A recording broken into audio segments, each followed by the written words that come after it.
যুক্তরাষ্ট্রের ভয়ের মাত্রা যেন বাড়িয়ে দিল ইরানিরা। রীতিমতো মিসাইল নিয়েই এবার রাস্তায় নেমে পড়েছেন ইরানের অসংখ্য সাধারণ মানুষ।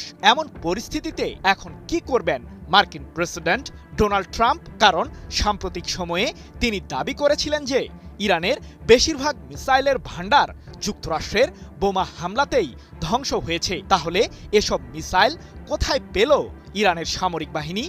সম্ভাব্য যুদ্ধের তীব্রতা কি বাড়তে চলেছে? ইরানিরা যে বীরের জাতি সেটা আবারও প্রমাণ করল তারা।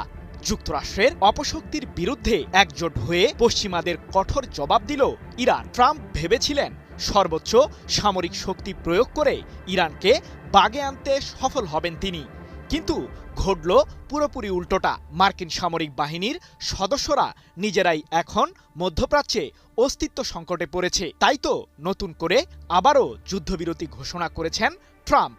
তবে এ যাত্রায় একপাক্ষিকভাবেই এগিয়েছেন তিনি। আর ইরান জানিয়েছে হরমুজ প্রণালীতে যুক্তরাষ্ট্রের নৌ অবরোধকে যুদ্ধের একটি পর্যায় হিসেবেই বিবেচনা করছে তেহরান। এদিকে ট্রাম্পের অনির্দিষ্টকালের যুদ্ধবিরতি ঘোষণার পর নিজেদের সামরিক বহরের মিসাইলগুলো প্রদর্শন করেই মার্কিনীদের এক প্রকার হুঙ্কার দিয়েছে ইরানিরা। ২২ এপ্রিল ব্রিটিশ বার্তা সংস্থা রয়টার্স এক প্রতিবেদনে জানিয়েছে যে মার্কিন প্রেসিডেন্টের দ্বিতীয় দফার যুদ্ধবিরতি ঘোষণার পরপরই ইরানের সর্বোচ্চ প্রতিরক্ষা বাহিনী আইআরজিসি তাদের ক্ষেপণাস্ত্রগুলো দেশটির রাজধানী তেহরানের রেভলিউশন স্কয়ারে প্রদর্শন করেছে। এ সময় হাজারো ইরানি উপস্থিত হয়ে দেশটির সামরিক বাহিনীর সাথে উল্লাস করেন। যুক্তরাষ্ট্রের অপশাসন বিরোধী বিভিন্ন ধরনের স্লোগানে মুখরিত হয়ে ওঠে রাজধানী তেহরানের ওই এলাকাটির চারপাশ। কিন্তু প্রশ্ন হলো, মিছিলে ঠিক কোন মিসাইলগুলো প্রদর্শন করেছে ইরানের সামরিক বাহিনী?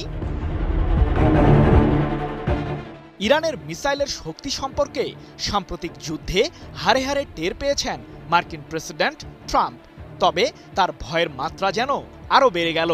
তেহরানের রেভলিউশন স্কয়ারে প্রদর্শিত মিসাইলগুলোর মাঝে আইআরজিসির সামরিক বহরে থাকা অন্যতম শক্তিশালী ব্যালিস্টিক মিসাইল খোররাম শাহর 4ও ছিল। প্রায় ২০০০ কিলোমিটার রেঞ্জের মাঝে শত্রুপক্ষের আস্তানা ধ্বংসে পারদর্শী এই মিসাইলটিতে ১০০০ কেজিরও বেশি ওজনের ওয়ারহেড বহন করা যায়, যা এটিকে ইরানের অভ্যন্তরে তৈরি হওয়া অন্যতম বৃহত্তম ওয়ারহেড বহনকারী ক্ষেপণাস্ত্রে পরিণত করেছে। তাই তো বিশ্লেষকরা বলছেন যুক্তরাষ্ট্রের বিরুদ্ধে